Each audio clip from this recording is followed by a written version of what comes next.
আমার বাচ্চারা সব স্কুল থেকে আসার পরেই আপনাদের এলাকায় আছে কিনা ফুচকা লাগবে, পানিপুরি, ঢেলপুরি খায় ভাই।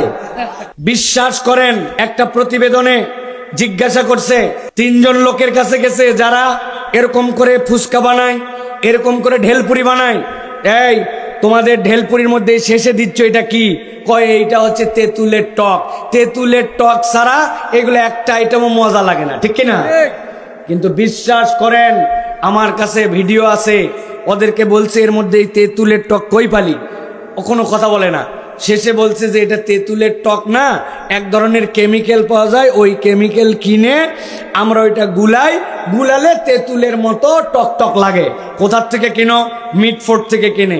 পরে ওরা যোগাযোগ করছে যে কি জিনিস যেটা দিলে তেঁতুলের মতো হয়।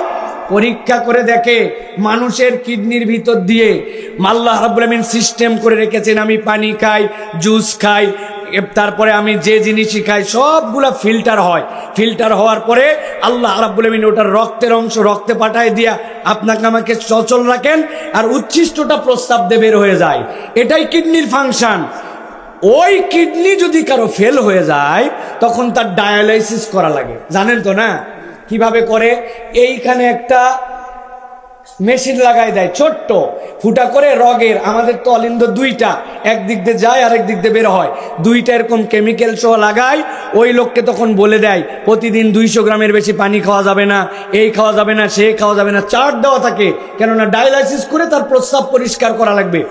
ওই প্রস্রাব পরিষ্কার করার জন্য, কিডনি ফিল্টারিং এর জন্য যে কেমিক্যাল মানুষের শেষ একদম পরীক্ষিত, এরপরে আর কাজ করবে না, ওই কেমিক্যাল দিয়ে বোতলের মধ্যে ঝুঁকায়া ওইটা দিয়ে তেঁতুলের চাটনি বানায়া আপনার আমার বাচ্চার খাদ্যের মধ্যে দিয়া খাওয়ায়। বলেন এইটা খাওয়ার পরেও আমরা বাইসে আছি, সুস্থ আছি। আমি ভাইকে চিনতে পারতেছি, উনি আমাকে চিনতেছে, সাইফুল্লাহ ভাই, এই তো বেশি কথা বলেন। তাহলে এই যে আল্লাহর কৃতজ্ঞতার 2টা লেয়ার আছে। একটা, আল্লাহ সুস্থ রেখেছেন, আলহামদুলিল্লাহ। আর 2 নম্বর, আল্লাহ তার সৃষ্টিকে এত সুন্দর করে সৃষ্টি করলেন, আর আমি মানুষ ওই খাদ্যের মধ্যে বিষ দিয়া, ভেজাল দিয়া আমি কেমনে আল্লাহর এই সৃষ্টিকে নষ্ট করতেছি। তাহলে ওইটা নষ্ট করলেন আর এদিকে আলহামদুলিল্লাহ বললেন, কাজ হবে তো ভাই? হবে না? আরে আপনি জানেন না আন্দাজে, সিরাজগঞ্জের লোক, আপনি এখনো চালাক হন।